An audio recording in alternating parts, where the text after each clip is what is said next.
We interrupt this broadcast to bring you a very important announcement.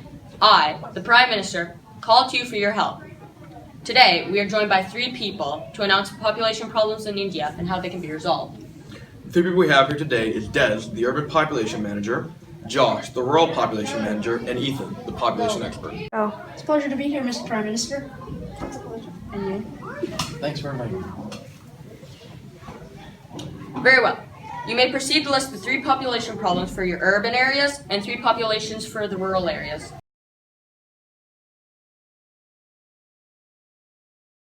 Alright, we've decided to list our urban problems first, led by me. The rural problem's led by me. I will list all the possible answers. The first problem India faces in the urban areas is that, Oh, this problem also happens in rural areas too. anyways, the population lives on a salary of $1.25. It's not clearly enough to support families. Yes, these businesses don't even have enough money to pay their employees.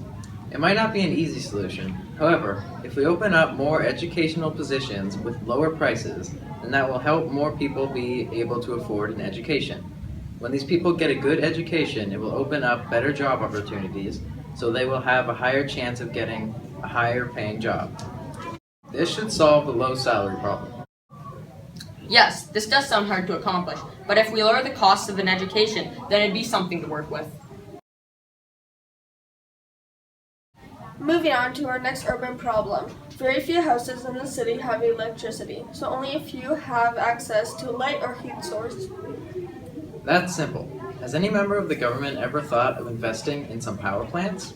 Since the city is so jam-packed together, only one power plant would distribute a lot of energy in such a big portion of the city. If there isn't enough money to afford one, then it's possible to downgrade to a smaller generator. This generator will be powered by our natural resources such as water, wind, and solar power. This is a way to produce some form of energy for a lowered price. Wait, I thought I was the one who came up with the idea a long time ago. Whoops, I must have forgot about that. Anyways, the urban population manager may continue. Thank you. Now we've reached our final urban population problem, which is that the education in India isn't as strong as it should be. Not many people have the basic education that they need. Adding on to this, most of the Indian women are clueless about the topic of sexual education. This is the main reason why India's population is so high, because the women are unaware about unprotected sex. If we manage to find a way to fix this, the India's birth rate and the population might decrease. This might be a bit tricky to solve, but it's pretty similar to problem number 1. You see, opening up more space in a school will help give more of those educational opportunities. However, I'm afraid that if we keep expanding and building onto one school, then it will cost too much and drive India to complete bankruptcy. So I've created a new idea. What exactly is this new idea? It's still a very simple concept. Instead of building up, let's build out. We can create more schools that are smaller and less expensive. This completely opens up brand new opportunities for women and even men. Plus, it's way less expensive than adding a bunch of new features to the same school. Eventually, that one school will become crowded. I'm quite impressed. After hearing this, I have high expectations for the city's future. However, what about the population problems in the country? Did you forget about me? Josh is my name, country's my game. Well, you look excited. Well, you see, it's the first time I could be of any help to the Prime Minister himself. Alright, you may list your 3 problems. Or, actually, I believe it's 2 now, correct? Yep. After the urban/rural problem earlier, I'll be picking up after problem 2. The problem is that the country has little to no job opportunities. I suppose we can add or improve transportation.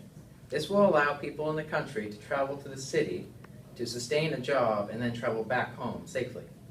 If this fails, there's always the option of moving some of the businesses or workshops out to the countryside to provide some closed work areas. Aside from this, it can help organize the roads more, making it less crowded, as well as making life easier.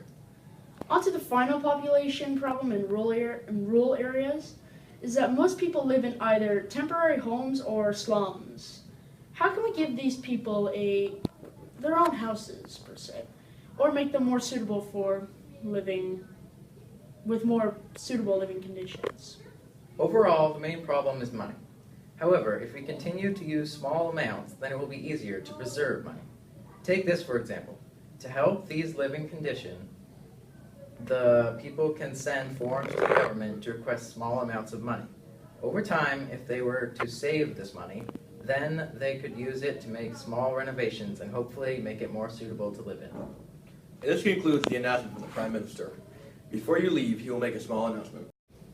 We'd like to thank everyone for coming and listening to what these three experts had to say. This definitely filled us with some new information to take into consideration. With these problems and solutions, the future could change drastically for us.